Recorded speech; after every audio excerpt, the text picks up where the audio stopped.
ಓಂ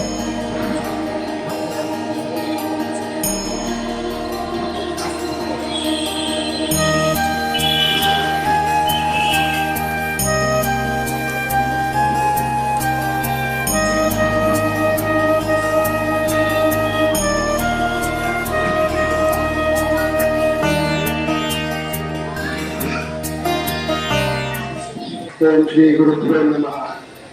ಎಲ್ಲರಿಗೆ ಮತ್ತೊಮ್ಮೆ ಕ್ರೋಧಿನಾಮ ಸಂವತ್ಸರ ಹಾಗೂ ಯುಗಾದಿಯ ಹೊಸ ವರ್ಷದ ಶುಭಾಶಯಗಳನ್ನು ಕೋರುತ್ತಾ ಈಗ ಪಂಚಾಂಗ ಶ್ರವಣವನ್ನು ಶ್ರೀಮತಿ ಮೇಲಿನ ವರ್ಷ ಬಹಳ ಪರಿಣಿತರು, ಅವರು ಬಹಳಷ್ಟು ಪುಸ್ತಕಗಳನ್ನು ಬರೆದಿದ್ದಾರೆ.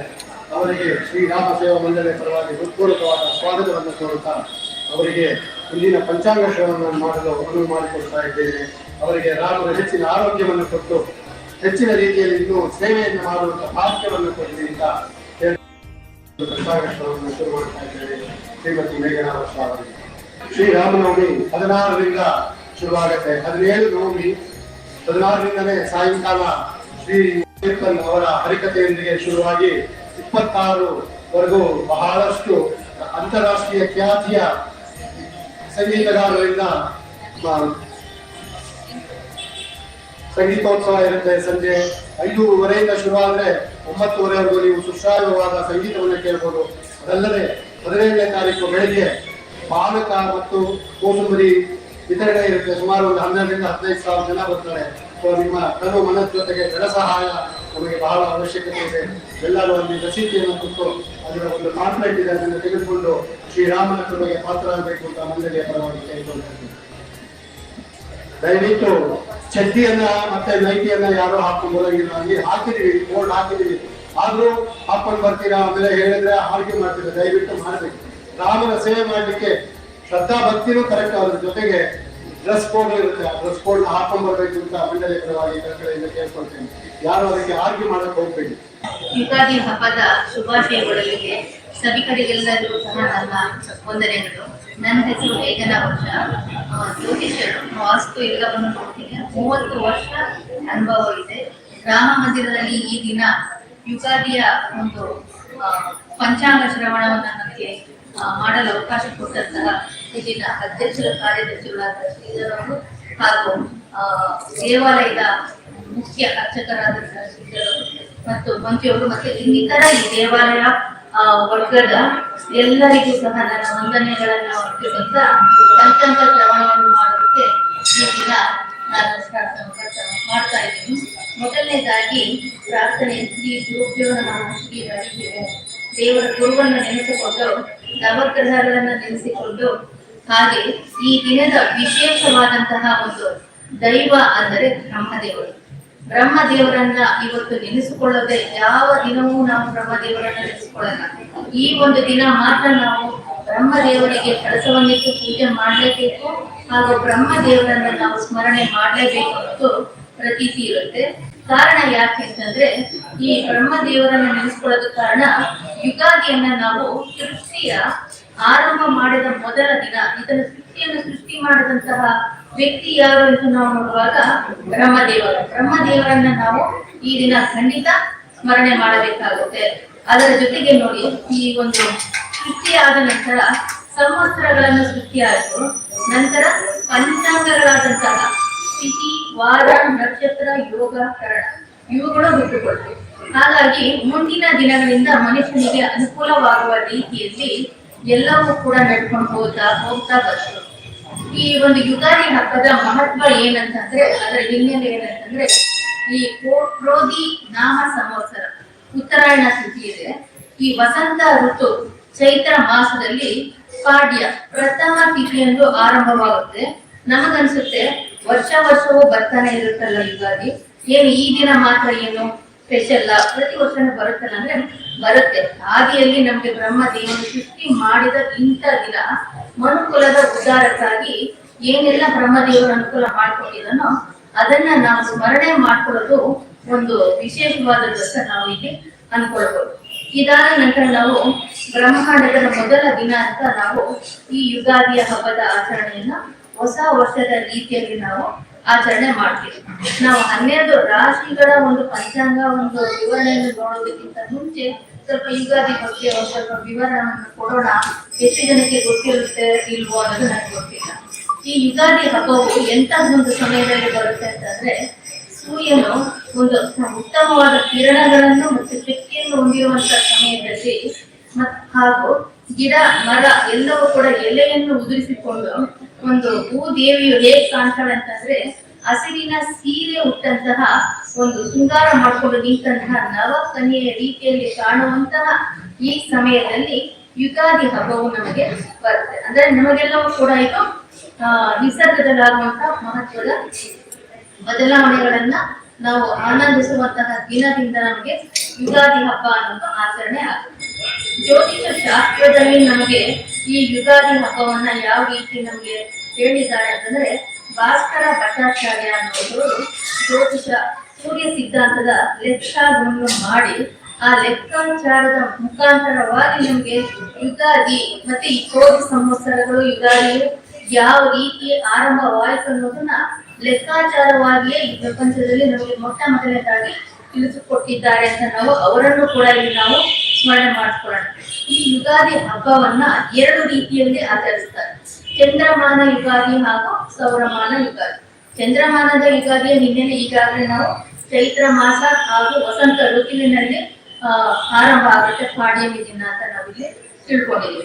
ಸೌರಮಾನ ಯುಗಾದಿ ಅನ್ನೋದು ಸೂರ್ಯನು ದೇಶ ರಾಶಿಗೆ ಪ್ರವೇಶವಾಗುವುದ ಮೊದಲನೇ ದಿನದಿಂದ ಪಾಡ್ಯ ದಿನದಿಂದ ಸೂರ್ಯನು ಸೌರಮಾನಕ್ಕೆ ಪ್ರವೇಶ ಮಾಡುವ ಸಂಕ್ರಾಂತಿ ಇದೆ. ಅಲ್ಲಿ ನಮಗೆ ಸೌರಮಾನ ಯುಗಾದಿ ಅಂತ ನಾವಿಲ್ಲಿ ಆಚರಿಸ್ತೀವಿ. ಐತಿಹಾಸಿಕ ಹಿನ್ನೆಲೆಯೂ ಕೂಡ ಇದಕ್ಕೆ ಇದೆ. ವೇದಗಳಿಂದ ಕಾಲದಿಂದಲೂ ಕೂಡ ಈ ಒಂದು ಆಚರಣೆ ಅನ್ನೋದು ನಡೆದು ಬಂದಿದೆ ಅನ್ನೋದನ್ನ ಧರ್ಮ ಸಿಂಧು, ನಿರ್ಣಯ ಸಿಂಧು ಹಾಗೂ ಧರ್ಮ ಶಾಸ್ತ್ರ ಗ್ರಂಥಗಳೇನಿದೆ ಅದರಲ್ಲೆಲ್ಲ ಹೇಳಿದ್ದಾರೆ. ಈ ಒಂದು ಯುಗಾದಿಯ ಮುಖ್ಯವಾದಂತಹ ಆಕರ್ಷಣೀಯ ದೈವ ಎಂದರೆ ನಮಗೆ ಖಂಡಿತವಾಗ್ಲೂ ಬ್ರಹ್ಮದೇವರು ಅಂತ ನಾವಿಲ್ಲಿ ಯಾವತ್ತೂ ಅದನ್ನ ಮರಿಬಾರ್ದು. ಪೌರಾಣಿಕ ಹಿನ್ನೆಲೆಯಲ್ಲಿ ನಾವು ನೋಡ್ಬೇಕಾದ್ರೆ, ಶ್ರೀರಾಮಚಂದ್ರನು ಈ ದಿನವೇ ವಾಲಿಯನ್ನು ವಧಿಸಿದನು ಅನ್ನುವ ಹಿನ್ನೆಲೆಯಲ್ಲಿ ಆ ವಿಜಯೋತ್ಸವವನ್ನು ಆಚರಣೆ ಮಾಡಲು ಈ ಒಂದು ಯುಗಾದಿಯ ಸಂಭ್ರಮವನ್ನ ಮಾಡ್ತಾರೆ. ಇಲ್ಲಿಂದ ನಮಗೆ ಚೈತ್ರ ಮಾಸದ ನವರಾತ್ರಿ ಎಂಬುದು ಆರಂಭ ಆಗುತ್ತೆ. ರಾಮ ನವಮಿಯ ದಿನದಂದು ಇದು ಎಂದಾಗುತ್ತೆ. ಅಲ್ಲಿಯವರೆಗೂ ಕೂಡ ಈ ಒಂದು ಸಂಭ್ರಮ ಅನ್ನೋದು ಹಿಂದೆ ಶ್ರೀರಾಮನು ವಾಲಿಯನ್ನು ವಧಿಸಿದ ದಿನದಿಂದ ನಮಗೆ ಆರಂಭವಾಗಿದೆ ಎಂಬುದನ್ನು ಇಲ್ಲೊಂದು ಮತ್ತೊಂದು ನಾವು ವಿಶೇಷವನ್ನ ತಿಳಿದುಕೊಳ್ಬೇಕಾಗಿ ಬರುತ್ತೆ. ಇವತ್ತಿನ ದಿನ ಸಂಪ್ರದಾಯ ಒಂದು ಹಿನ್ನೆಲೆ ಏನಂತಂದ್ರೆ, ಪ್ರತಿಯೊಬ್ಬರು ಎಣ್ಣೆ ಸ್ನಾನವನ್ನು ಮಾಡಿ ಹೊಸ ಉಡುಗೆಗಳನ್ನು ತೊಳೆದುಕೊಂಡು ಮತ್ತೆ ದೇವರ ಪೂಜೆಯನ್ನು ಮಾಡಿ, ಅದರಲ್ಲೂ ಮುಖ್ಯವಾಗಿ ಬ್ರಹ್ಮ ಕಳಶವನ್ನ ಸ್ಥಾಪನೆ ಮಾಡಿ ಬ್ರಹ್ಮ ದೇವರಲ್ಲಿ ನಾವು ಪ್ರಾರ್ಥನೆಯನ್ನು ಮಾಡ್ತಾ ಬೇವು ಬೆಲ್ಲ ನೈವೇದ್ಯ ಮಾಡಿ ಕಷ್ಟ ಹಾಗೂ ಸುಖ ಎರಡನ್ನು ಕೂಡ ನಾವು ಒಟ್ಟಿಗೆ ನಾವು ಹಂಚಿಕೊಳ್ತೀವಿ ಅನ್ನುವಂಥ ನಿರ್ಧಾರವನ್ನು ಮಾಡಿ ನಾವು ಈ ಯುಗಾದಿಯನ್ನ ಆಚರಣೆ ಮಾಡಬೇಕು ಎಂಬುದು ಇದರ ಒಂದು ಮುಖ್ಯ ಸಾರಾಂಶ. ಹಾಗೆ ಸಾಂಸ್ಕೃತಿಕ ಹಿನ್ನೆಲೆ ಅಂತಲೂ ಕೂಡ ಇಲ್ಲಿರುತ್ತೆ. ಕೆಲವರು ಇಲ್ಲಿ ಪೂಜೆ ಪುರಸ್ಕಾರ ಈ ರೀತಿ ಎಲ್ಲವೂ ಇದ್ದಾಗ, ಇನ್ನ ಕೆಲವರು ಏನ್ ಮಾಡ್ತಾರೆ, ಈ ದಿನಗಳಲ್ಲಿ ಸಾಂಸ್ಕೃತಿಕ ಕಾರ್ಯಕ್ರಮ ಅಂದ್ರೆ ಸಂಗೀತ, ನೃತ್ಯ, ನಾಟಕ ಮತ್ತೆ ಆಟ ಪಾಠಗಳನ್ನು ಏರ್ಪಡಿಸಿ ಅದರಲ್ಲಿ ಸ್ಪರ್ಧೆಯಲ್ಲಿ ವಿಜೇತರಾದಂತವರಿಗೆ ಬಹುಮಾನವನ್ನು ಕೊಡುವಂತಹ ಒಂದು ಆಚರಣೆ ಕೂಡ ಸಂಪ್ರದಾಯ ಪದ್ಧತಿಯಲ್ಲಿ ಇತ್ತು ಅನ್ನೋದನ್ನ ನಾವಿಲ್ಲಿ ಮರಿಬಾರ್ದು. ಅಭ್ಯಂಜನ ಸ್ನಾನ, ಎಣ್ಣೆ ಸ್ನಾನವನ್ನು ಮಾಡುವುದರ ಒಂದು ವಿಶೇಷವಾದಂತಹ ಹಿನ್ನೆಲೆ ಏನು ಅಂತ ನಾವು ನೋಡ್ಬೇಕಾದಾಗ, ದೇಹಕ್ಕೆ ಎಣ್ಣೆಯನ್ನು ಹಚ್ಚಿ ಅದನ್ನು ಚರ್ಮದ ಮೇಲೆ ತಿಕ್ಕಿ ನಾವು ಶರೀರದಲ್ಲಿ ತಿಕ್ಕುವಾಗ ನಮಗೆ ಏನಾಗುತ್ತೆ ಅಂದ್ರೆ, ಎಣ್ಣೆ ಅನ್ನೋದು ಒಂದು ರೀತಿಯ ಚರ್ಮ ಮತ್ತು ಆರೋಗ್ಯಕ್ಕೆ ಕಾರಣ ಆಗುವುದರ ಜೊತೆಗೆ ವಿಶೇಷ ಹಿನ್ನೆಲೆ ಏನಂತಂದ್ರೆ, ರಾಜಸಿಕ ಹಾಗೂ ತಾಮಸಿಕ ಗುಣಗಳಂತ ಏನಿರುತ್ತೆ ಅದನ್ನ ಒಂದು ಸಮತಳಕ್ಕೆ ಅಥವಾ ಅದು ಹೆಚ್ಚಿರುವಂತವರಿಗೆ ಅದನ್ನು ಒಂದು ಸ್ವಲ್ಪ ಮಟ್ಟಿಗೆ ಅದನ್ನು ಕಡಿಮೆ ಮಾಡುವುದಕ್ಕೆ ಕೂಡ ಈ ಒಂದು ಸ್ನಾನದ ಒಂದು ಅಗತ್ಯ ಇದೆ. ಈ ದಿನ ಮಾಡುವುದು ತುಂಬಾ ಒಳ್ಳೆಯದು ಅಂತ ಶಾಸ್ತ್ರ ಗ್ರಂಥಗಳಲ್ಲಿ ಇದನ್ನ ಹೇಳಿದ್ದಾರೆ. ಅದೇ ರೀತಿ ದೇಶ ಕಾಲದಲ್ಲಿ ಈ ಅಭ್ಯಂಜನ ಸ್ನಾನ ಅನ್ನೋದು ಎಲ್ಲರೂ ಕೂಡ ಮಾಡ್ತಾರೆ. ಈ ಒಂದು ಹಬ್ಬದಲ್ಲಿ ವಿಶೇಷ ಅದು. ಈ ಹಬ್ಬವನ್ನು ಹೆಚ್ಚಾಗಿ ಮಹಾರಾಷ್ಟ್ರ, ಆಂಧ್ರ ಪ್ರದೇಶ, ಕರ್ನಾಟಕ ಇತ್ಯಾದಿ ಸ್ಥಳಗಳಲ್ಲಿ ಚಂದ್ರಮಾನ ಯುಗಾದಿ, ತಮಿಳುನಾಡು ಹಾಗೂ ಕೇರಳ ಈ ಒಂದು ರಾಜ್ಯಗಳಲ್ಲಿ ಸೌರಮಾನ ಯುಗಾದಿಯನ್ನ ಆಚರಣೆಯನ್ನ ಮಾಡ್ತಾರೆ ಅನ್ನೋದು ಒಂದು ವಿಶೇಷ. ಇದಾದ ನಂತರ ನಾವು ಯುಗಾದಿಯ ಹಬ್ಬದ ಬಗ್ಗೆ ನಾವು ತಿಳ್ಕೊಳ್ಬೇಕಾದಾಗ ಪ್ರಥಮವಾಗಿ ಈ ಯುಗಾದಿಯು 3 ರೀತಿಯಾದ ವಿಶೇಷವನ್ನು ಹೊಂದಿರುತ್ತೆ. ಮೊದಲನೇದು ಎಣ್ಣೆಯ ಸ್ನಾನ, ಮೂರನೇದು ಬೇವು ಬೆಲ್ಲವನ್ನ ದೇವರಿಗೆ ನೈವೇದ್ಯ ಮಾಡಿ ತಿನ್ನುವಂಥದ್ದು, ಮೂರನೇದಾಗಿ ಪಂಚಾಂಗ ಶ್ರವಣ. ಈ 3 ವಿಷಯಗಳನ್ನ ಯುಗಾದಿಯಲ್ಲಿ ನಾವು ಬಹಳ ಪ್ರಾಮುಖ್ಯತೆಯನ್ನು ಕೊಟ್ಟು ನಾವು ತಿಳ್ಕೊಳ್ಬೇಕಾಗಿ ಬರುತ್ತೆ. ಇಲ್ಲಿ ನಾವು ಆಗಲೇ ಹೇಳಿದಾಗೆ ಯುಗಾದಿಗೆ ಮುಖ್ಯವಾಗಿ ಏನಂದ್ರೆ ನಾನು ಚೈತ್ರ ಮಾಸದ ನವರಾತ್ರಿ ಆರಂಭ ಆಗುತ್ತೆ ಅಂತ ನಾನು ಹೇಳಿರೋದ್ರಿಂದ ಈ ದಿನದಿಂದ ನೀವು ಮುಂದೆ ದಶಮಿ ತಿಥಿ ಬರುವವರೆಗೂ ಕೂಡ ಮನೆಯಲ್ಲಿ ಸಂಜೆ ಹೊತ್ತು ತುಳಸಿ ಪೂಜೆ ಮಾಡಿ ದೀಪವನ್ನ ಹಚ್ಚಲು ಹಚ್ಚಿದ್ರೆ ಒಳ್ಳೆಯದು. ಇಲ್ಲಿಂದ ಏನ್ ಮಾಡ್ತಾರೆ ಅಂದ್ರೆ ಜನ ಯುಗಾದಿಯ ಒಂದು ಇದರಲ್ಲಿ ಬೆಳೆದಿದ್ದು ಯಜಮಾನ ಅಂತ ಹೇಳಿರ್ತಾರೆ, ಮನೆ ಯಜಮಾನ ಪೂಜೆ ಪುರಸ್ಕಾರಗಳನ್ನ ಮಾಡಿ ಮೇಲೆ ಅಡಿಗೆಯ ನಂತರ ಸಂಜೆ ಹೊತ್ತು ದೀಪ ಹಚ್ಚಿ ಪಂಚಾವಸರವನ್ನು ಮಾಡುವುದು ರೂಢಿಯಲ್ಲಿರುತ್ತೆ. ಮನೆಯಲ್ಲಿ ಯಜಮಾನರು ಮಾಡಲಿಲ್ಲ ಅಂತಂದಾಗ ಏನಿರ್ತದೆ, ಜನರೆಲ್ಲ ಕೂಡ ದೇವಸ್ಥಾನಗಳಲ್ಲಿ ಹಾಗೂ ಮಠಗಳಲ್ಲಿ ಹೋಗಿ ಪಂಚಾಂಗ ಶ್ರವಣವನ್ನ ಕೇಳಬೇಕಾಗುತ್ತೆ. ಯಾಕೆಂದ್ರೆ ಈ ದಿನ ಪಂಚಾಂಗ ಶ್ರವಣವನ್ನು ಕೇಳೋದ್ರಿಂದ ನಾನಾ ರೀತಿಯಾದಂತಹ ಕರ್ಮಗಳ ಮತ್ತೆ ಪಾಪಗಳ ದೋಷಗಳ ನಾಶ ಆಗುತ್ತೆ ಅನ್ನೋದು ಬಹಳ ಮುಖ್ಯ. ಸುಮ್ಮನೆ ಏನಿದೆ ನಾವೇ ಪಂಚಾಂಗ ತಗೊಂಡು ಓದ್ಕೊಂಡ್ಬಿಡ್ಬೋದಲ್ಲ ಅಂತ ನಮ್ಗೆ ಅನ್ಸಿದ್ರು ಕೂಡ ಶ್ರವಣ ಮಾಡೋದಿದೆಯಲ್ಲ ಅದು ಬಹಳ ಮುಖ್ಯ ಅಂತ ನಾನು ಇಲ್ಲಿ ಹೇಳ್ತೀನಿ. ಇವತ್ತು ದಿನ ಯಾರೆಲ್ಲ ಪಂಚಾಂಗ ಶ್ರವಣವನ್ನ ಕೇಳ್ತಾರೋ ಖಂಡಿತವಾಗ್ಲೂ ಕೂಡ ಅವರಿಗೆ ಎಷ್ಟೋ ಜನ್ಮದ ಪಾಪ ಕರ್ಮಗಳು ಅನ್ನೋದು ನಾಶ ಆಗ್ತವೆ ಅನ್ನೋದ್ರಲ್ಲಿ ನಾವು ಮರಿಬಾರ್ದು. ಇದಾದ ನಂತರ ನಾವು ಕ್ರೋಧಿ ಸಂವತ್ಸರ, ಏನ್ ಈ ಕ್ರೋಧಿ ನಾಮ ಸಂವತ್ಸರ ಅಂತ ಏನಿದೆ ಇದರ ಒಂದು ವಿಷಯವನ್ನು ವಿಶೇಷತೆಗಳು ಏನು ಅನ್ನೋದನ್ನ ನಾವು ಅರ್ಥ ಮಾಡ್ಕೋಬೇಕಾದ್ರೆ ಇದು 38ನೇ ಸಂವತ್ಸರ ಆಗಿರುತ್ತೆ. ಈ ಒಂದು ಸಂವತ್ಸರದಲ್ಲಿ ಈ ಅಧಿಪತಿ ಯಾರು ಅನ್ನುವಾಗ ದೇವತೆ ಬಂದು ಅಜರ ಅಂತ, ಅಧಿಪತಿ ಬಂದು ಶುಕ್ರ ಗ್ರಹ ಆಗಿರುತ್ತೆ. ಈ ವರ್ಷ ಶುಕ್ರ ಗ್ರಹ ಅಧಿಪತಿಯಾದಂತ ಈ ಕ್ರೋಧಿ ನಾಮ ಸಂವತ್ಸರದಲ್ಲಿ ಯಾವ ಯಾವ ರೀತಿಯಾದಂತಹ ಫಲವನ್ನು ನೀಡುತ್ತೆ ಅನ್ನೋದನ್ನ ನಾವು ನೋಡ್ಬೇಕಾದಾಗ ಬೆಳೆಗಳು ಕೀಟಗಳಿಂದ ನಾಶ ಆಗುವಂಥದ್ದು, ಸಾಧಾರಣವಾದಂತಹ ಮಳೆ ಬೀಳುವಂಥದ್ದು, ಚಿಕ್ಕ ಮಕ್ಕಳಿಗೆ ಸಂಕಷ್ಟಗಳು ಹಾಗೂ ಪೀಡೆಗಳು, ಮತ್ತೆ ಎಲ್ಲ ಜಾತಿ ಧರ್ಮದವರು ಮನ ಬಂದಂತೆ ವರ್ತನೆ ಮಾಡುವುದು, ಮತ್ತೆ ಮನ ಬಂದಂತೆ ಅವ್ರ ಇಷ್ಟ ಬಂದ ಹಾಗೆ ಅವರ ಜೀವನ ಶೈಲಿಯನ್ನು ರೂಪಣೆ ಮಾಡ್ಕೊಳ್ಳೋದು ಈ ರೀತಿಯಾಗಿರುತ್ತೆ. ಹಾಗೆ ರಾಜಕೀಯ ಗೊಂದಲ ಹಾಗೂ ಧರ್ಮ ನಿಷ್ಠರಿಗೆ ಇದು ಒಳ್ಳೆ ವರ್ಷ ಅಲ್ಲ. ಧರ್ಮದಲ್ಲಿ ಯಾರಾದ್ರೂ ಧರ್ಮ ಸಂಸ್ಕಾರದ ವಿಷಯದ ಬಗ್ಗೆ ಮಾತಾಡೋದಕ್ಕೆ ಹೋದ್ರು ಅಂತಂದ್ರೆ ಖಂಡಿತವಾಗಿ ಎಲ್ಲರೂ ಅವರನ್ನ ಅಪಹಾಸ್ಯ ಮಾಡೋದು, ಅವರನ್ನ ಗೇಲಿ ಮಾಡೋದು, ಅವಮಾನ ಮಾಡುವಂಥದ್ದು ಆಗುತ್ತೆ. ಹಾಗೆ ಸ್ತ್ರೀಯರು ತಮ್ಮ ನೀತಿ ನಿಯಮಗಳನ್ನು ಮೀರಿ ವರ್ತನೆ ಮಾಡುವಂಥದ್ದು, ಮತ್ತೆ ಉತ್ತರ ಭಾಗದ ಪ್ರದೇಶಗಳು ಅಂದ್ರೆ ನಮ್ಮ ಈ ವರ್ಲ್ಡ್ ಮ್ಯಾಪ್ ಅಂತ ತಗೊಂಡಾಗ ಉತ್ತರ ಭಾಗದ ಪ್ರದೇಶಗಳಂತ ನಾವೇನ್ ಹೇಳ್ತೀವಿ ಅಲ್ಲಿ ಬರಗಾಲದ ಭಯ ಅನ್ನೋದು ನಮಗೆ ಮುಟ್ಟುತ್ತೆ. ಅದೇ ರೀತಿ ಅನ್ಯಾಯ ಮತ್ತು ಅಧರ್ಮ, ಅಸತ್ಯ ಮತ್ತು ನೀತಿ ಇಲ್ಲದಂತಹ ಜೀವನಗಳು ಮತ್ತು ಇವೆಲ್ಲ ಒಂದು ಪ್ರಸಂಗಗಳು ಮನುಷ್ಯರಲ್ಲಿ ಲೋಕದಲ್ಲಿ ಎದ್ದು ಕಾಣುವಂಥದ್ದು ಆಗುತ್ತೆ. ಅದೇ ರೀತಿ ಆಹಾರ ಧಾನ್ಯಗಳಾದಂತಹ ಶೇಂಗಾ, ಬೆಲ್ಲ, ಸಕ್ಕರೆ, ಎಣ್ಣೆ, ಬೆಣ್ಣೆ, ಕುಸುಬೆ ಈ ಧಾನ್ಯಗಳು ಮತ್ತು ರಸ ವಸ್ತುಗಳು ಫಲ ಅಂತ ಏನಿದೆ ಇವೆಲ್ಲವೂ ಕೂಡ ಚೆನ್ನಾಗಿರುತ್ತೆ ಅಂತ ಈ ಕ್ರೋಧ ನಾಮ ಸಂವತ್ಸರದಲ್ಲಿ ಹೇಳ್ತಾರೆ. ಹಾಗೆ ಚೈತ್ರ ಹಾಗೂ ವೈಶಾಖ ಈ ಮಾಸಗಳಲ್ಲಿ ಎಲ್ಲಾ ವಸ್ತುಗಳು ಕೂಡ ಮಂದವಾಗಿ ಅಂದ್ರೆ ಕಡಿಮೆ ರೀತಿಯಲ್ಲಿ ಬೆಲೆಗಳು ಇರುತ್ತೆ, ಇದರ ಫಸಲುಗಳು ಆ ರೀತಿ ಇರುತ್ತೆ. ಜ್ಯೇಷ್ಠ ಮತ್ತು ಆಷಾಢ ಮಾಸ ಶ್ರಾವಣದಲ್ಲಿ ತುಂಬಾ ಸಂಕಷ್ಟಗಳು ಬಂದಿರುತ್ತೆ ಅನ್ನೋದನ್ನ ಹೇಳ್ತಾರೆ. ಭಾದ್ರಪದ ಅಶ್ವಯುಜ ಮಾಸದಲ್ಲಿ ಸಾಮಾನ್ಯವಾಗಿ ಕ್ಷೇಮ ಅನ್ನೋದು ಇಲ್ಲಿ ಇರುತ್ತೆ ಅಂತ ಹೇಳ್ತಾರೆ. ಅಧಿಕ ಪೀಡೆಗಳು ಕಾರ್ತಿಕ ಮಾಸದಲ್ಲಿ ಹಾಗೂ ಮಾರ್ಗಶಿರ ಮಾಸದಲ್ಲಿ ಬಾಧಿಸುತ್ತೆ. ಇದು ರೋಗ ಭಯವನ್ನು ಹುಟ್ಟಿಸುವಂತಹ ಒಂದು ಸಮಯ ಅಂತ ಕೂಡ ಹೇಳ್ತಾರೆ. ಇದು ಪಂಚಾಂಗದ ಪ್ರಕಾರವಾಗಿ ನಾವು ಕ್ರೋಧಿನಾಮ ಸಂವತ್ಸರವನ್ನ ಹೇಗೆ ಹೇಳಿದ್ದಾರೆ ಅಂತ ನಾವು ನೋಡ್ಬೇಕಾದ್ರೆ ಇದು ಒಂಟಿಕೊಪ್ಪಲ್ ಪಂಚಾಂಗ ಪೇಜ್ ನಂಬರ್ 4ನಲ್ಲಿ ಇದರ ಉಲ್ಲೇಖ ಮಾಡಿರ್ತಾರೆ. ಯಾಕೆಂದ್ರೆ ಇವತ್ತಿನ ಪಂಚಾಂಗ ಶ್ರವಣ ಅಂತ ನಾವು ಹೇಳ್ತಿರೋದ್ರಿಂದ ಇಲ್ಲಿ ಸಾಮಾನ್ಯವಾಗಿ ನಮ್ಮ ಇಷ್ಟ ಬಂದಾಗೇನು ಇಲ್ಲಿ ನಾವು ಹೇಳೋಕ್ಕಾಗಲ್ಲ. ಕೆಲವು ವಿಷಯಗಳನ್ನ ಉದಾಹರಣೆಯಾಗಿ ನಾವು ತಗೊಂಡು ಹೇಳ್ಬೋದು, ಅರ್ಥ ಮಾಡಿಸ್ಬೋದಿಲ್ಲ. ಈಗಾಗಲೇ ಇದನ್ನ ಪಂಚಾಂಗದಲ್ಲಿ ನಮ್ಗೆ ಸಿದ್ಧಾಂತದ ರೂಪದಲ್ಲಿ ಬರೆದಿಟ್ಟಿದ್ದಾರೆ. ಅದನ್ನೇ ಕೂಡ ನಾವು ಇಲ್ಲಿ ಹೇಳಬೇಕು ಹಾಗೂ ನೀವು ಸಹ ಕೇಳಬೇಕು. ಇದರಲ್ಲಿ ಹೆಚ್ಚಿಗೆ ವಿಷಯಗಳನ್ನ ಹಾಗೆ ಹೇಳಬಾರ್ದು ಅನ್ನೋದು ಒಂದು ನಿಯಮ ಇದೆ. ಈ ಪಂಚಾಂಗದ ಪ್ರಕಾರ ಕ್ರೋಧಿ ನಾಮ ಸಂವತ್ಸರ ಫಲ ಏನ್ ಹೇಳುತ್ತೆ ಅಂತಂದ್ರೆ ರಾಜರುಗಳ ಯುದ್ಧ. ಅಂದ್ರೆ ಇಲ್ಲಿ ರಾಜರುಗಳ ಯುದ್ಧ ಅಂತಂದ್ರೆ ತುಂಬಾ ದೇಶ ಆಳುವರು ಮತ್ತೆ ದೇಶವನ್ನ ಆರ್ಥಿಕ ಮತ್ತೆ ರಾಜಕೀಯ ಮತ್ತೆ ಧಾರ್ಮಿಕ ಈ ತರ ಯಾವ ಒಂದು ಮುಖ್ಯಸ್ಥರಂತ ಇರ್ತಾರೋ ದೇಶದ ಆಳ್ವಿಕೆಗೆ ಕಾರಣವಾದಂತವರು ಯುದ್ಧ, ಪರಸ್ಪರ ದ್ವೇಷ, ಜಗಳ ಇವುಗಳಿಂದ ಪ್ರಜೆಗಳು ದರಿದ್ರರಾಗುತ್ತಾರೆ ಮತ್ತು ಕ್ಷಾಮ ಫಲ ಅನ್ನೋದು ತಲೆದೂರುತ್ತೆ, ಮೂಲ ವ್ಯಾಧಿಗಳು ಅನ್ನೋದು ಬರುತ್ತೆ, ಏನನ್ನು ತಿನ್ನಬೇಕು ಏನನ್ನು ತಿನ್ನಬಾರದು ಅನ್ನುವಂತ ಪರಿಸ್ಥಿತಿಯನ್ನಾಗಿ ಸೃಷ್ಟಿಯಾಗುತ್ತೆ ಅಂತ ಹೇಳ್ತಾರೆ. ಅಶ್ವಯುಜ ಮಾಸದಲ್ಲಿ ರಾಜರುಗಳು ಯುದ್ಧದ ಒಂದು ಭೀತಿಯನ್ನ ಸೃಷ್ಟಿಸ್ಬಿಡ್ತಾರೆ.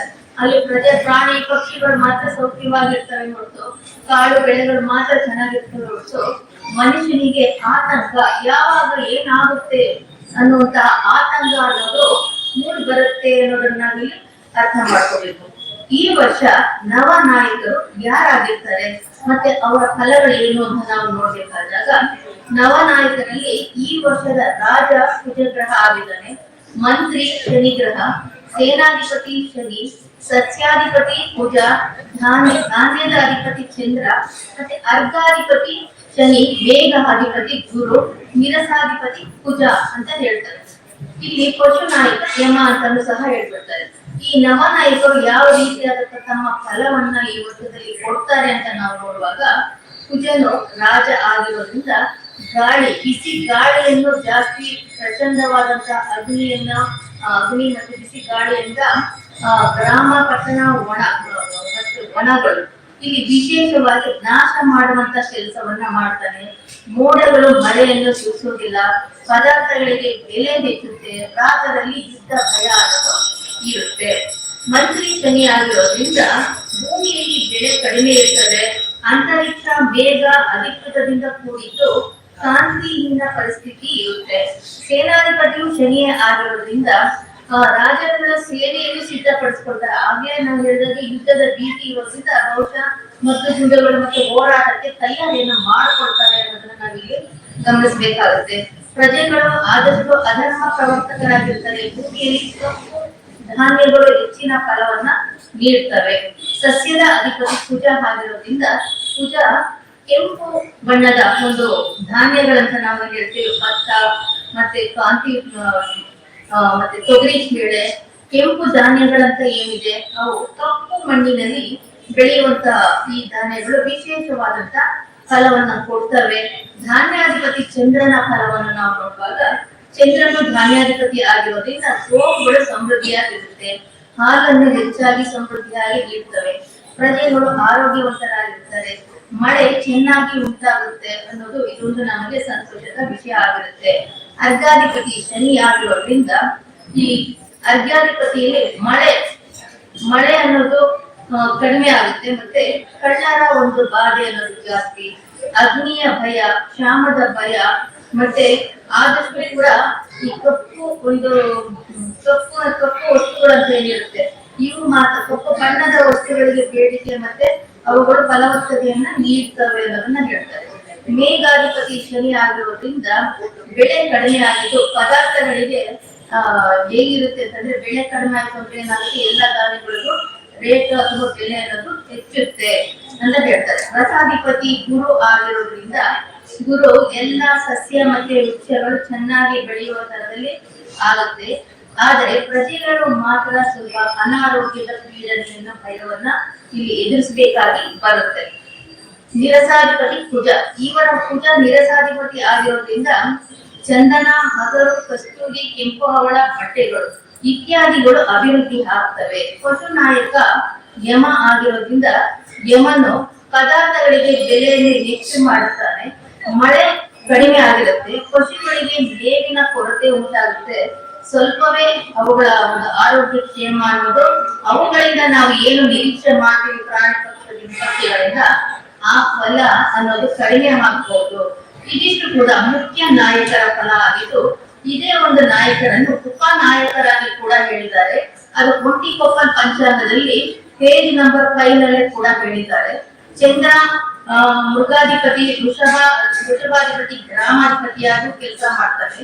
ಕುಜ ಪೂರ್ವ ಸಸ್ಯ ಅಗ್ರಧಾನ್ಯದೀಪ ಚಿತ್ರಾದೀಪ ನರಾದೀಪ ಅಶ್ವಾದೀಪ ಕೋಶಾದೀಪ ಉಷ್ಣಾದೀಪ ಕರಾದೀಪನಾಗಿ ಕುಜ ಕೆಲವು ತನ್ನ ಕರ್ತವ್ಯಗಳನ್ನ ಮಾಡ್ತಾನೆ. ಕುಜ ವ್ಯವಹಾರ ಮತ್ತು ವಸ್ತ್ರಗಳ ಒಂದು ಆಧಿಪತ್ಯವನ್ನ ಹೊಂದಿರ್ತಾನೆ. ಗುರು ಮಹಿಷ ಹಾಗೂ ಮಾಂಗಲ್ಯದ ಒಂದು ಅಧಿಪತಿಯಾಗಿರ್ತಾನೆ. ಶುಕ್ರ ಧನ ಹಾಗೂ ತೈಲ ದೀಪ ವ್ಯಾಪಾರದ ಒಂದು ಅಧಿಪತಿಯಾಗಿರ್ತಾನೆ. ಶನಿ ಆಜ್ಞಾದೀಪ ಯುದ್ಧಾದೀಪ ಸರ್ಪಾದೀಪ ರತ್ನಾದೀಪ ಸ್ತ್ರೀಣಾದೀಪ ಗಜಾದೀಪನಾಗಿ ತನ್ನ ಕೆಲಸವನ್ನ ಮಾಡ್ತಾನೆ ಅನ್ನೋದು ಇದು ಮುಖ್ಯ. ಇದಿಷ್ಟು ಆದ್ಮೇಲೆ ಗ್ರಹಣದ ವಿಚಾರಕ್ಕೆ ನಾವು ಹೋಗ್ಬೇಕು. ಒಂಟಿಕೊಪ್ಪಲ್ ಪಂಚಾಂಗದಲ್ಲಿ ಪೇಜ್ ನಂಬರ್ 7ರಲ್ಲಿ ಗ್ರಹಣದ ವಿಚಾರಗಳನ್ನ ಇಲ್ಲಿ ಕೊಟ್ಟಿದ್ದಾರೆ. ಈ ಬಾರಿ ಗ್ರಹಣಗಳಂತಂದ್ರೆ 18, 10 ಮತ್ತೆ 14, 29 ಟೋಟಲ್ ಒಂದು 4 ಗ್ರಹಣಗಳನ್ನ ಇಲ್ಲಿ ಹೇಳಿದ್ದಾರೆ. 18/9/2024 ಬುಧವಾರ ಭಾದ್ರಪದ ಶುಕ್ಲ ಪಕ್ಷದಲ್ಲಿ ಚಂದ್ರ ಗ್ರಹಣ ಇರುತ್ತೆ ಪೂರ್ಣಿಮೆ ದಿನ. ಇದೇನು ಭಾರತದಲ್ಲಿ ಗೋಚರ ಆಗಲ್ಲ. ಹಾಗೆ 10/2/2024 ಬುಧವಾರ ಭಾರತದ ಕೃಷ್ಣ ಪಕ್ಷ ಅಮಾವಾಸ್ಯೆಯಲ್ಲಿ ಸೂರ್ಯಗ್ರಹಣ ಹೇಳಿದ್ದಾರೆ. ಅದು ಕೂಡ ಭಾರತದಲ್ಲಿ ಕಾಣಿಸೋದಿಲ್ಲ. ಆನಂತರ 14/3/2025 ಶುಕ್ರವಾರ ಪಾಲ್ಗುಣ ಶುಕ್ಲ ಪೂರ್ಣಿಮೆ ದಿನದಿಂದ ಚಂದ್ರಗ್ರಹಣ ಆಗುತ್ತೆ. ಅದು ಸಹ ನಮ್ಮ ಭಾರತದಲ್ಲಿ ಕಾಣಿಸೋದಿಲ್ಲ. ಮತ್ತೆ ಕೊನೆಯದಾಗಿ 29/3/2025 ಶನಿವಾರ ಪಾಲ್ಗುಣ ಕೃಷ್ಣ ಪಕ್ಷ ಅಮಾವಾಸ್ಯೆಯಲ್ಲಿ ಸೂರ್ಯ ಗ್ರಹಣ ನಡೆಯುತ್ತೆ. ಅದು ಸಹ ನಮ್ಮ ಭಾರತದಲ್ಲಿ ಕಾಣಿಸೋದಿಲ್ಲ. ಅಂದ್ರೆ ಗ್ರಹಣ ಮುಕ್ತವಾದಂತಹ ಒಂದು ವರ್ಷವಾಗಿ ನಾವು ಯಾವುದೇ ಗ್ರಹಣದ ಭಯಗಳಿಲ್ಲದೆ ನಾವು ಈ ವರ್ಷ ನೆಮ್ಮದಿಯಾಗಿ ಇರಬಹುದು ಅಂತ ನಾವಿಲ್ಲಿ ಹೇಳ್ಬೋದು. ಇದಾದ ನಂತರ ನಾವು ಮುಖ್ಯವಾಗಿ ನಾವೇನಂತಂದ್ರೆ 12 ರಾಶಿಗಳ ಒಂದು ಫಲಗಳ ಬಗ್ಗೆ ನಾವು ಗಮನ ಹರಿಸೋಣ. ಈ ವರ್ಷದಲ್ಲಿ 12 ರಾಶಿಗಳು ಯಾವ ರೀತಿಯಲ್ಲಿ ನಮಗೆ ಇದನ್ನು ಕೊಡ್ತವೆ ಮೋದಿ ಸಂವತ್ಸರದಲ್ಲಿ ಅಂತ ನಾವು ನೋಡುವಾಗ, ಮೇಷ ರಾಶಿಯವರಿಗೆ ಗುರುವು ಆದಿಯಲ್ಲಿ ಅಶುಭ ಫಲವನ್ನು ಕೊಟ್ಟು ನಂತರ ಶುಭನಾಗುತ್ತಾರೆ. ವರ್ಷ ಪೂರ್ತಿ ಶನಿ ಶುಭ ಫಲಗಳನ್ನ ಅವರಿಗೆ ಕೊಡ್ತಾರೆ. ವರ್ಷದ ಆದಿಯಲ್ಲಿ ಮನಸ್ಸಿಗೆ ಚಿಂತೆ, ಅನಾರೋಗ್ಯದ ಲಕ್ಷಣ, ಮನೆಯಲ್ಲಿ ನೆಮ್ಮದಿ, ಇದರ ಜೊತೆಗೆ ಹಣಕಾಸಿನ ತೊಂದರೆ, ವಿವಾಹಾದಿ ಮಂಗಳ ಕಾರ್ಯಗಳಿಗೆ ಅಡ್ಡಿ, ಜನರೊಡನೆ ಮನಸ್ತಾಪ, ವ್ಯಾಪಾರ ಉದ್ಯೋಗಗಳಲ್ಲಿ ತೊಂದರೆ ಕಂಡುಕೊಂಡರೂ ಸಹ ಅನಂತರ ಮಿತ್ರರ ಸಹಾಯದಿಂದ ಇವರು ತಮ್ಮ ಯತ್ನಿಸಿದ ಕಾರ್ಯಗಳಲ್ಲಿ ಇವರು ಫಲವನ್ನು ಪಡಿತಾರೆ. ಹಾಗೂ ಪುಣ್ಯ ಕ್ಷೇತ್ರಗಳ ದರ್ಶನದಿಂದ ಇವರಿಗೆ ಒಳ್ಳೆಯದಾಗುತ್ತೆ. ಮನೆಯಲ್ಲಿ ವಾತಾವರಣ ಅನ್ನೋದು ಚೆನ್ನಾಗಿರುತ್ತೆ. ಹಾಗೆ ಸಾರ್ವಜನಿಕ ಜೀವನ, ಗೌರವ ಪ್ರಾಪ್ತಿ, ವಾಹನದಿಂದ ಲಾಭ, ವ್ಯಾಪಾರ ಉದ್ಯೋಗಗಳಲ್ಲಿ ಧನ ಪ್ರಾಪ್ತಿ, ಸ್ಥಿರಾಸ್ತಿ ಸಂಪಾದನೆ, ಕೋರ್ಟು ವ್ಯವಹಾರ ಮೊದಲಾದ ಶುಭ ಫಲವನ್ನ ಈ ಮೇಷ ರಾಶಿಯವರು ಅನುಭವಿಸ್ತಾರೆ. ಈ ಫಲ ಯಾರ್ಯಾರಿಗೆ ಮೇಷ ರಾಶಿಯವರಿಗೆ ಅನುಕೂಲ ಅಥವಾ ಅನ್ವಯಿಸುತ್ತೆ ಅಂತಂದ್ರೆ, ಅಶ್ವಿನಿ 4 ಪಾದಗಳು, ಭರಣಿ 4 ಪಾದಗಳು, ಕೃತಿಕ 1ನೇ ಪಾದ, ಇವರಿಗೆ ಈ ಒಂದು ಫಲವು ಅನ್ವಯಿಸುತ್ತೆ.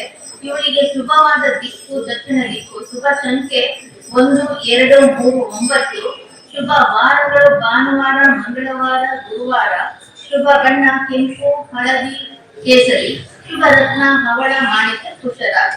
ವೃಷಭ ರಾಶಿಯವರ ಕಡೆ ಗಮನ ಕೊಡೋಣ. ಈ ವರ್ಷ ಗುರು ಶನಿ ಅಶುಭ ಸ್ಥಾನದಲ್ಲಿ ಇದ್ದು ಇವರಿಗೆ ಹೆಚ್ಚಿನ ಶುಭ ಫಲಗಳು ಕಂಡು ಬರುವುದಿಲ್ಲ. ಅನಾರೋಗ್ಯ, ಕುಟುಂಬದಲ್ಲಿ ವಿರಸ, ಮನಸ್ಸಿಗೆ ಚಿಂತೆ, ಬಂಧುಗಳಲ್ಲಿ ವಿರಸ, ವ್ಯಾಪಾರ ಉದ್ಯೋಗದಲ್ಲಿ ಹಾನಿ ಸಂಭವಿಸುತ್ತದೆ.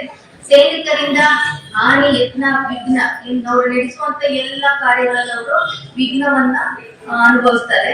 ಪಾಪ ಕಾರ್ಯದಲ್ಲಿ ಆಸಕ್ತಿ ಉಂಟಾಗುತ್ತದೆ. ವ್ಯವಸಾಯ ಸಾಧಾರಣ ಫಲ ಕೊಡುತ್ತೆ. ವ್ಯವಸಾಯ ಮಾಡುವಂತವರಿಗೆ ಪರಸ್ಥಳದಲ್ಲಿ ಇವರು ವಾಸ ಮಾಡಬೇಕಾಗಿ ಬರುತ್ತೆ. ಸುಮ್ಮನೆ ತಿರುಗಾಟ ಮತ್ತೆ ಸರ್ಕಾರಿ ಕೆಲಸಗಳಲ್ಲಿ ಇವರಿಗೆ ಹೆಚ್ಚಿನ ಒಂದು ಶುಭ ಫಲಗಳನ್ನ ಇವರು ಅದೊಂದನ್ನು ಮಾತ್ರ ಇವರು ಪಡಿಬಹುದು. ಯಾರು ಕೋರ್ಟ್ ಕಚೇರಿ ಸರ್ಕಾರದಿಂದ ಬೆನಿಫಿಟ್ ತಗೊಳ್ತಾರೋ ಅವರು ಆ ಕೆಲಸಗಳಲ್ಲಿ ಮುಖ್ಯವಾದ ಫಲವನ್ನ ಪಡಿಬಹುದು. ಇವರು ಯಾರ್ಯಾರು ವೃಷಭ ರಾಶಿಯಲ್ಲಿ ಈ ಫಲವನ್ನ ಅನುಭವಿಸ್ತಾರೆ ಅಂತಂದ್ರೆ, ಕೃತಿಕ ನಕ್ಷತ್ರ 2ನೇ ಪಾದ, 3ನೇ ಪಾದ, 4ನೇ ಪಾದ, ರೋಹಿಣಿಯ 4 ಪಾದಗಳು, ಮೃಗಶಿರ ನಕ್ಷತ್ರದ 1 ಪಾದ ಅಂತ ಹೇಳ್ಬೋದು. ಇವರಿಗೆ ಶುಭ ವಾರ ಬುಧವಾರ, ಶುಕ್ರವಾರ, ಶನಿವಾರ ಆಗಿರುತ್ತೆ. ಶುಭ ರತ್ನ ಪಚ್ಚೆ, ವಜ್ರ, ನೀಲ ಆಗಿರುತ್ತೆ.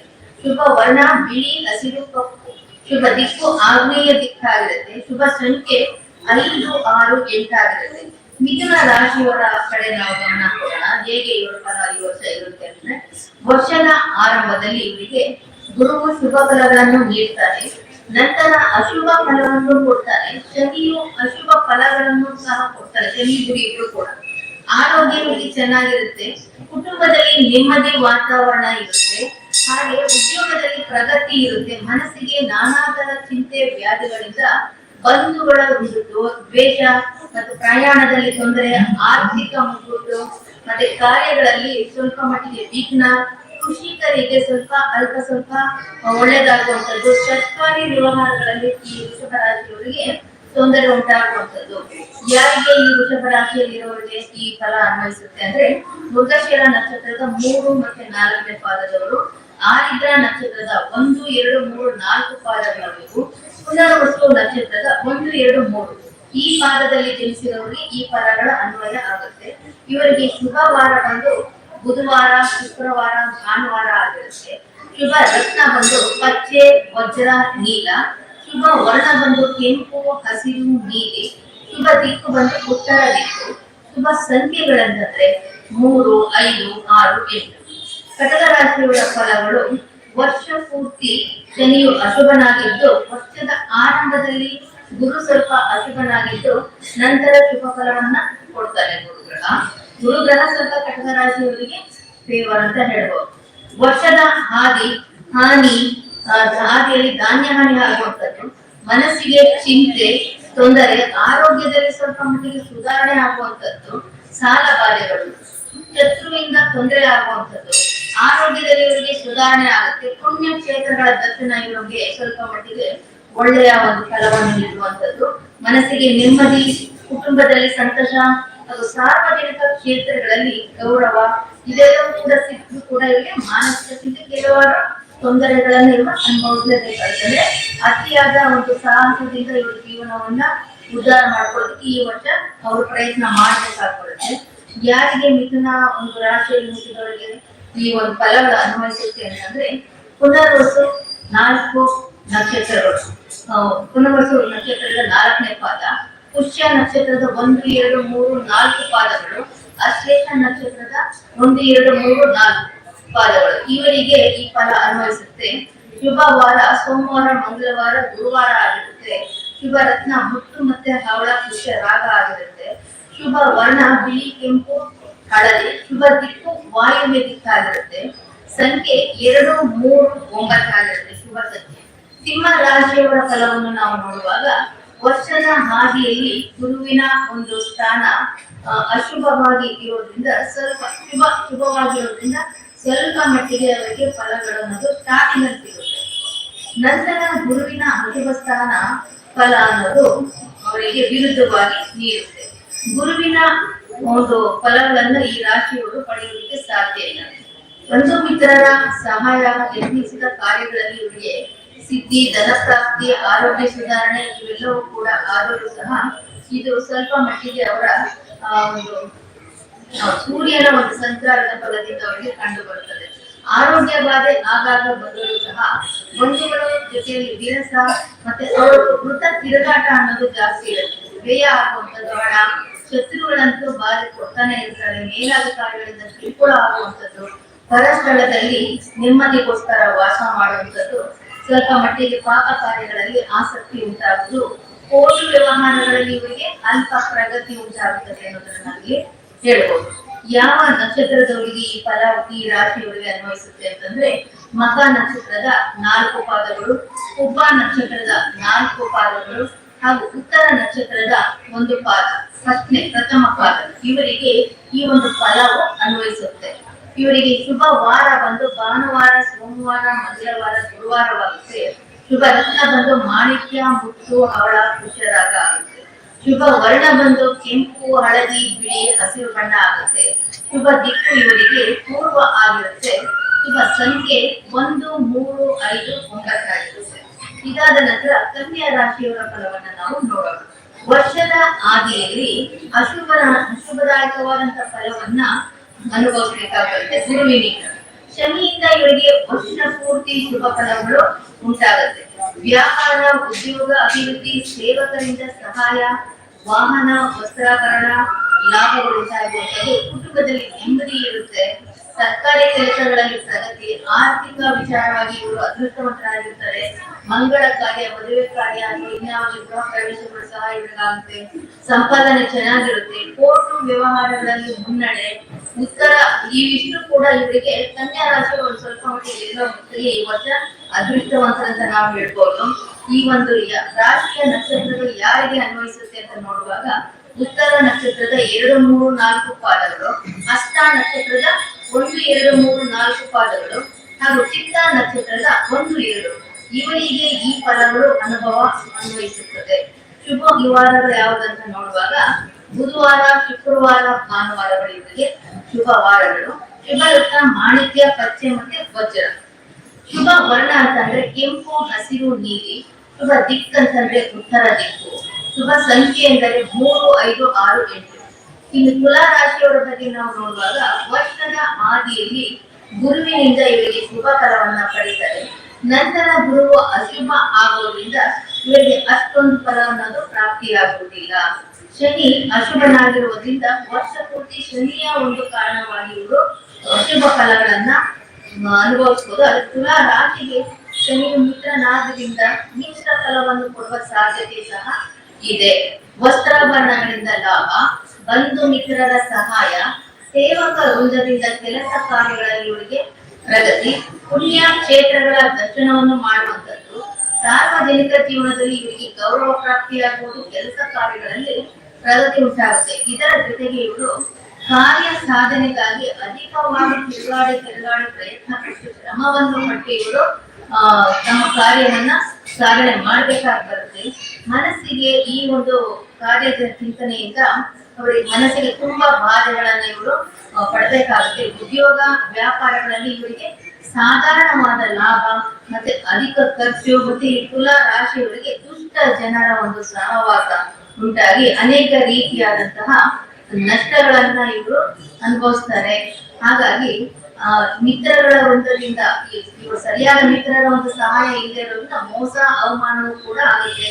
ತುಲಾ ರಾಶಿಯವರು ಏನೆಲ್ಲ ಇದ್ರೂ ಕೂಡ ಶನಿಯಿಂದ ಇವರಿಗೆ ಸ್ವಲ್ಪ ಮಟ್ಟಿಗೆ ತಟಸ್ಥ ಒಂದು ಪ್ರಯತ್ನ ಫಲಗಳಾಗೋದ್ರಿಂದ ಆದಷ್ಟು ಮಿತ್ರರು ಮತ್ತೆ ಅವರಿವರ ಮಾತುಗಳನ್ನು ಕೇಳೋದ್ರಲ್ಲಿ ಸ್ವಲ್ಪ ಎಚ್ಚರಿಕೆ ಇರಲಿ.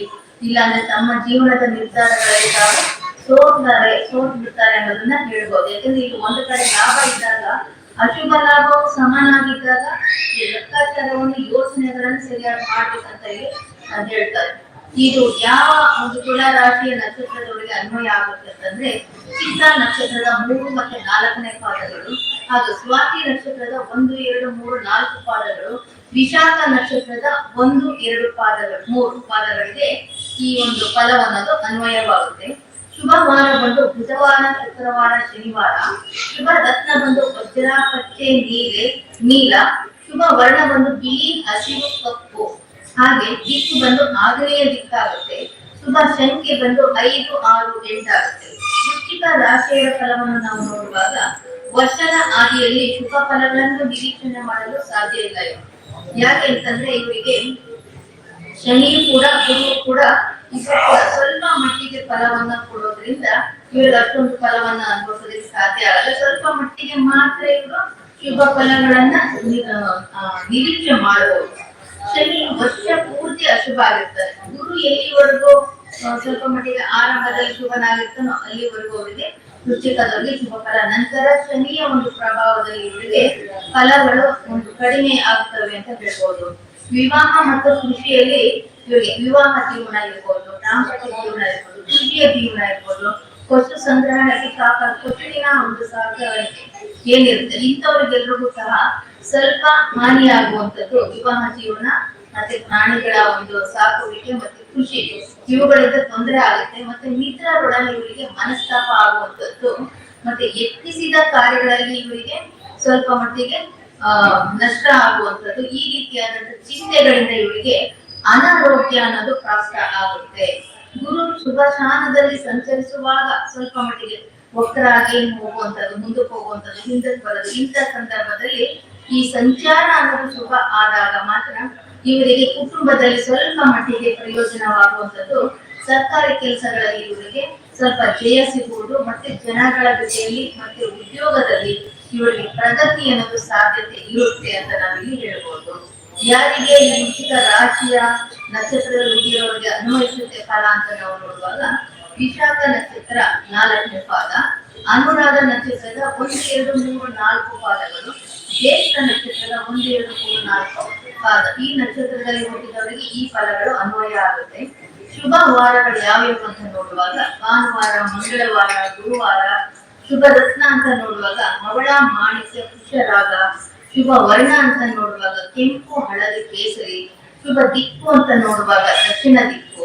ಶುಭ ಶಕ್ತಿ ಅಂತ ನಾವು ನೋಡುವಾಗ 1, 2, 3 ಮತ್ತು 9 ಆಗಿರುತ್ತದೆ. ಧನುಸು ರಾಶಿಯ ಫಲವನ್ನು ನಾವು ನೋಡಬೇಕಾದಾಗ, ವರ್ಷದ ಆದಿಯಲ್ಲಿ ಗುರುವಿನ ಶುಭ ಸ್ಥಾನ ಇರುವುದರಿಂದ ಇವರಿಗೆ ಸ್ವಲ್ಪ ಮಟ್ಟಿಗೆ ಶುಭ ಫಲವನ್ನು ಆದಿಯಲ್ಲಿ ಪಡಿತಾರೆ. ನಂತರ ಅಶುಭ ಫಲ ಗುರುವೇ ಕೊಡ್ತಾನೆ ಅಂತ ಹೇಳ್ಬೋದು. ಅಂದ್ರೆ ಆದಿ ಅಂತ್ಯದಲ್ಲಿ ಅಂತ ಹೇಳ್ಬೋದು.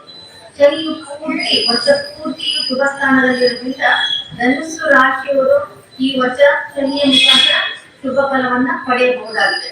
ಆರೋಗ್ಯದಲ್ಲಿ ಇವರಿಗೆ ಸುಧಾರಣೆ ಆಗುವಂಥದ್ದು, ಬಂಧು ಮಿತ್ರರಿಂದ ಸಹಾಯ, ಮಂಗಳ ಕಾರ್ಯ ಅಂತಂದ್ರೆ ಮನೆ ಇರ್ಬೋದು ಅಥವಾ ಮಕ್ಕಳಿಗೆ ವಿವಾಹ ಇರ್ಬೋದು, ಇನ್ನು ಹೆಂಗಾಗಿರುವಂತದ್ದು ವಿವಾಹ ಭಾಗ್ಯ ಅಂತ ಬರುವಂತದ್ದು, ಪುಣ್ಯಕ್ಷೇತ್ರಗಳ ಒಂದು ದರ್ಶನದಿಂದ ಇವರಿಗೆ ಬೇಕಾದಷ್ಟು ಲಾಭಗಳು ಉಂಟಾಗುತ್ತೆ.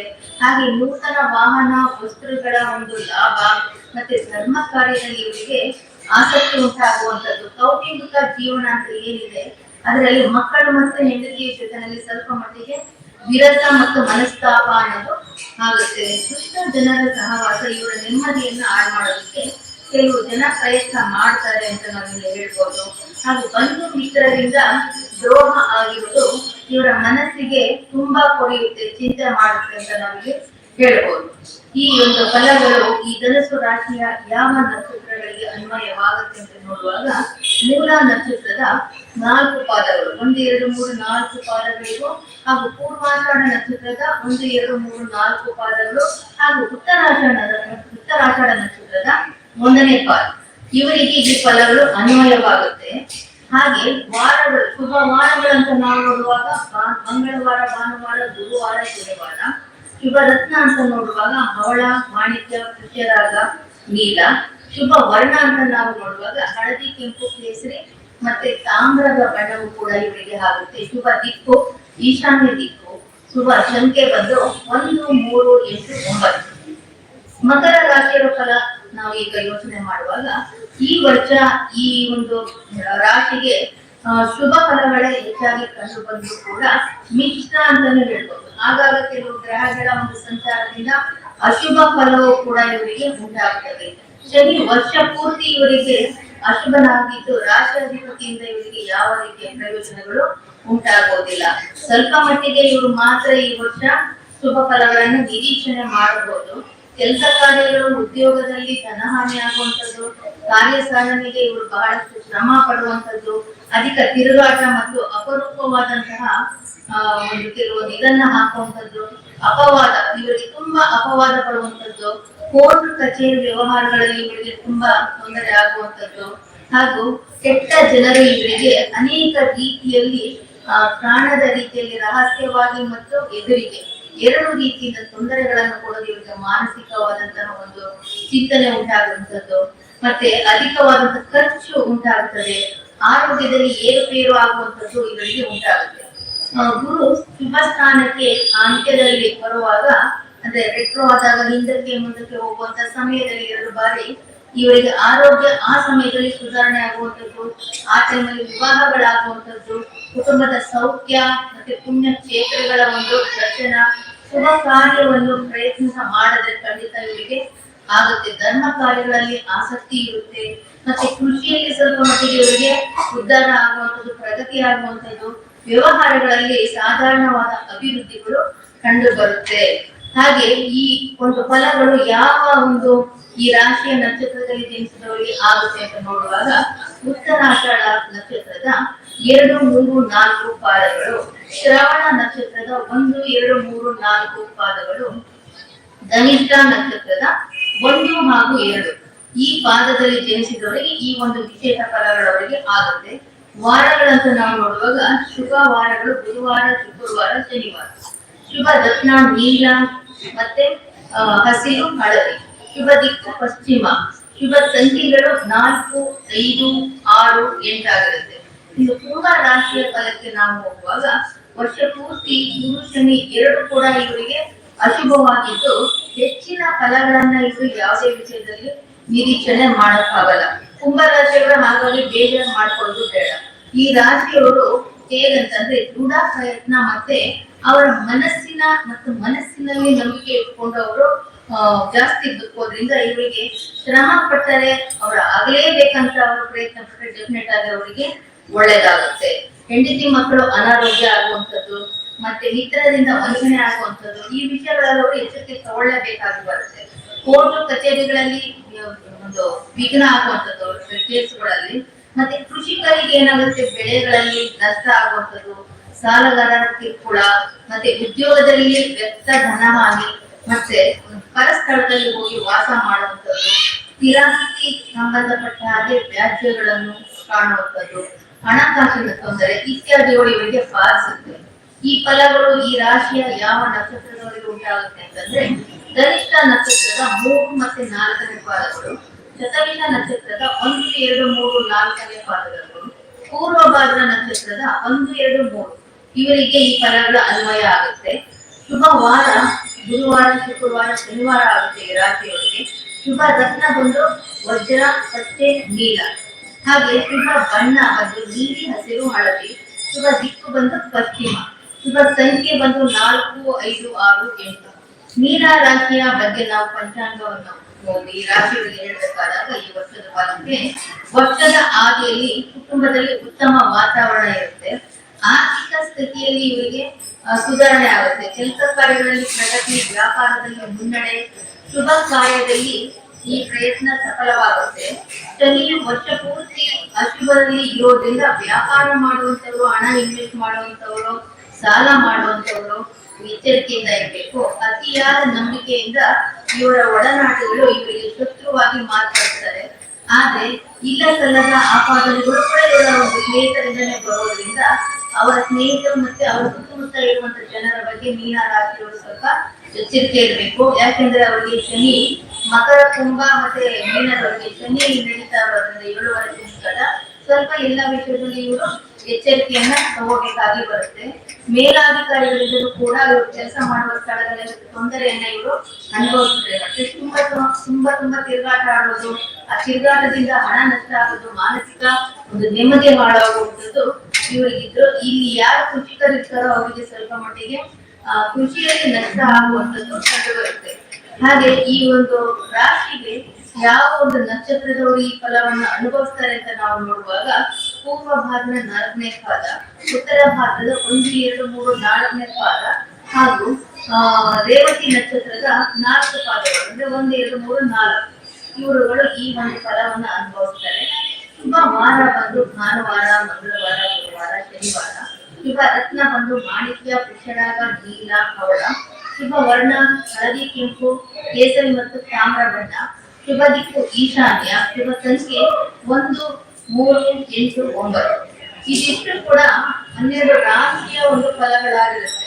ಆದ್ರೆ ಇಲ್ಲಿ ನೀವುಗಳು ಒಂದು ಗಮನದಲ್ಲಿ ಇಟ್ಕೊಳ್ಬೇಕಾಗಿರೋದು ಇದನ್ನು ತಾತ್ಕಾಲಿಕ ಫಲ ಅಂತ ಇಲ್ಲಿ ಹೇಳ್ತಾರೆ. ಪಂಚಾಂಗದ ವಿಷಯದಲ್ಲಿ ತಾತ್ಕಾಲಿಕ ಫಲಗಳಿಗೂ ಆಗಿರುತ್ತೆ. ಯಾಕೆಂದ್ರೆ ಗ್ರಹಗಳ ಒಂದು ಸ್ಥಾನ ಫಲಗಳ ಮತ್ತೆ ಗ್ರಹಗಳ ಒಂದು ವಕ್ರ ಸ್ಥಿತಿ ಅಂತ ನಾವು ಏನ್ ಹೇಳ್ತೀವಿ, ಇದರಿಂದ ಫಲಗಳಲ್ಲಿ ವ್ಯತ್ಯಾಸಗಳು ಉಂಟಾಗುತ್ತೆ.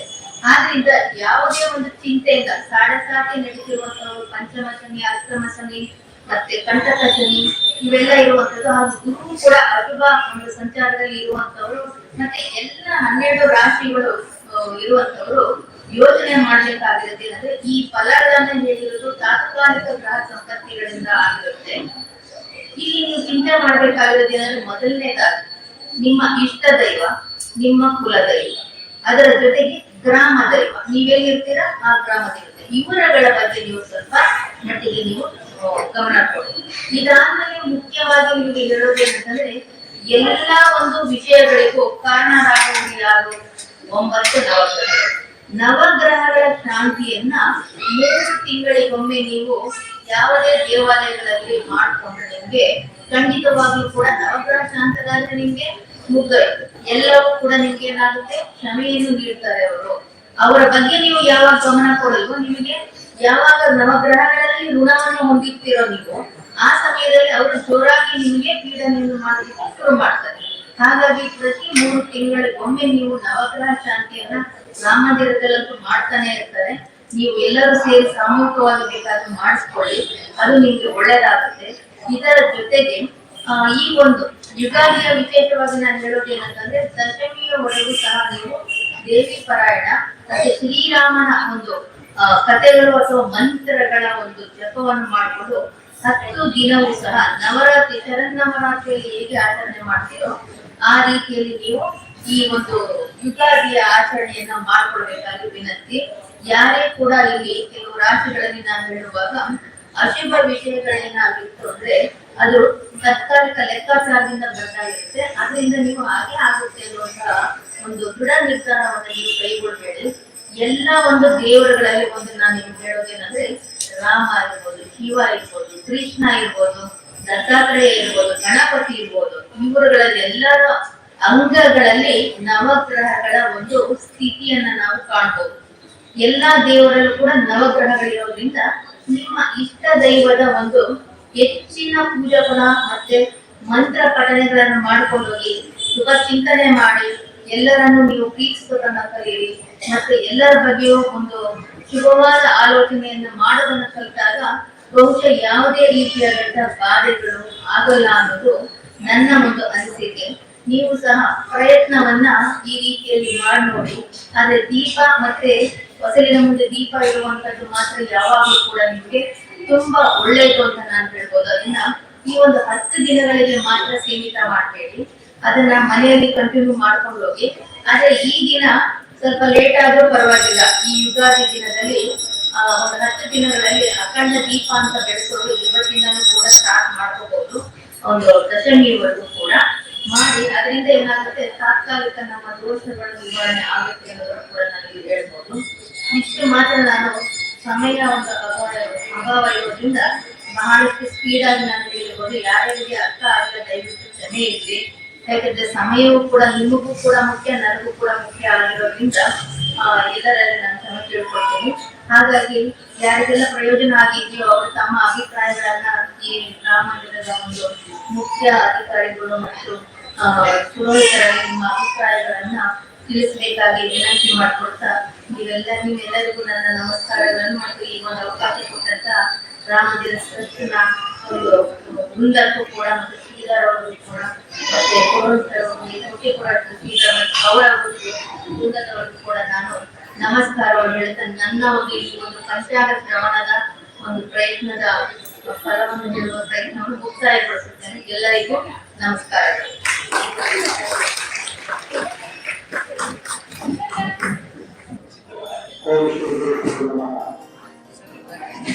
ವಿಕ್ರೋಧಿನಾಮ ಸಂವತ್ಸರದ ಎಲ್ಲ ರಾಶಿಯ ಫಲಗಳನ್ನ ಶ್ರೀಮತಿ ಮೇಘನಾ ವರ್ಷ ಅವರು ಇನ್ನು ಬಹಳ ಅಚ್ಚುಕಟ್ಟಾಗಿ ಎಲ್ಲರೂ ತಿಳಿಸಿಕೊಟ್ಟಿದ್ದಾರೆ. ಅದಲ್ಲದೆ ಆ ವೃತ್ತಿಕ ಪಂಚಾಂಗದಲ್ಲಿ ಎಲ್ಲೆಲ್ಲಿ ಯಾವ ಒಂದು ಫಲಗಳಿದೆ, ಅಂಶಗಳಿದೆ ಅದನ್ನೆಲ್ಲವನ್ನು ತಿಳಿಸಿದ್ದಾರೆ. ಅವರಿಗೆ ಶ್ರೀರಾಮನು ಹೆಚ್ಚಿನ ಆರೋಗ್ಯವನ್ನು ಕೊಟ್ಟು ಕಾಪಾಡಿದಂತೆ ಶ್ರೀರಾಮಸ್ವಾಮಿಯನ್ನು ಅರ್ಪಿಸಿ ಮಾಡುತ್ತಿದ್ದೇವೆ. 2 ನಿಮಿಷ ಕೂತ್ಕೊಳ್ಬೇಕು ಅಂತ ಕೇಳಿಕೊಳ್ತೇವೆ. ಅದಲ್ಲದೆ 16 ಜನರಲ್ಲಿ ಮತ್ತೊಮ್ಮೆ ಶ್ರೀರಾಮನವರನ್ನು ಗೊತ್ತಾಗೋದ್ರಿಂದ 16ರಿಂದ ನಾವು ರಾಮನು ಮೇಲಿನಿಂದ ಹಿಂದೆ ದೃಷ್ಟಿಗೆ ಶುರು ಮಾಡ್ತಾ ಇದ್ದೇವೆ. ಅದನ್ನೇ ಇರುತ್ತೆ. ಆವತ್ತು ದಿವಸ ಪಾಲಕ ಮತ್ತು ಕೋಶಮುಖಿ ಆಗುತ್ತೆ. ನಿಮ್ಮ ಹೆಚ್ಚಿನ ತಲೆ ಮನಸ್ಸಿಗೆ ಧನಸಹಾಯ ಹೆಚ್ಚು ಬೇಕು ಅಂತ ಕೇಳ್ಕೊಂಡ ಆ ರಾಮನಲ್ಲಿ ಆ ನಿಮ್ಮ ಕೈಯಲ್ಲಿ ಶಕ್ತಿಯಾನುಸಾರ ಎಷ್ಟಾಗುತ್ತೆ ಅಷ್ಟು ಧನಸಹಾಯವನ್ನು ಮಾಡಿ ರಾಮನ ಕೃಪೆಗೆ ಪಾತ್ರರಾಗಬೇಕು ಅಂತ ಸುಳ್ಳೆತರವಾಗಿ ಕೇಳ್ಕೊಳ್ತಾ ಇದ್ದಾರೆ. ಡಾಕ್ಟರ್ ಮಂಜುನಾಥ್ ಅವರು ದಯವಿಟ್ಟು ಇವರಿಗೆ ಗೌರವಾರ್ಪಣಾ ಇದನ್ನು ಮಾಡಬೇಕು ತಗೊಂಡು ಬನ್ನಿ. ಭಕ್ತಾದಿಗಳೆಲ್ಲ ತಮ್ಮ ರಾಶಿ ಫಲದ ಬಗ್ಗೆ ಏನಾದ್ರೆ ಡೌಟ್ ಇದ್ರೆ ದಯವಿಟ್ಟು ಮೇಲನ್ನ ಕೇಳ್ಕೊಳ್ಳಿ. ಬಹಳ ತಿಳುವಳಿಕೆಯುಳ್ಳ ಇವರು ಆತ್ಮೀಯ ಆಗಿದ್ದಾರೆ. ಜ್ಞಾನಿ ಆಗಿದ್ದಾರೆ. ಅವರು ನಿಮ್ಮ ಏನೇನು ಮನಸ್ಸಲ್ಲಿ ಶಂಕೆಗಳಿರುತ್ತೆ ಅದನ್ನೆಲ್ಲ ನಿವಾರಿಸೋ ಒಂದು ಶಕ್ತಿ ದೇವರು ಅವರು ಕೊಟ್ಟಿದ್ದಾನೆ. ನಮ್ಮ ಶ್ರೀ ರಾಮಸೇವಾ ಮಂಡಳಿಯ ಪರವಾಗಿ ಅವರು ಸಂತಾನ ಶ್ರವಣ ನಮಸ್ಕೃತಕ್ಕೆ ಅನಂತ ಧನ್ಯವಾದಗಳು.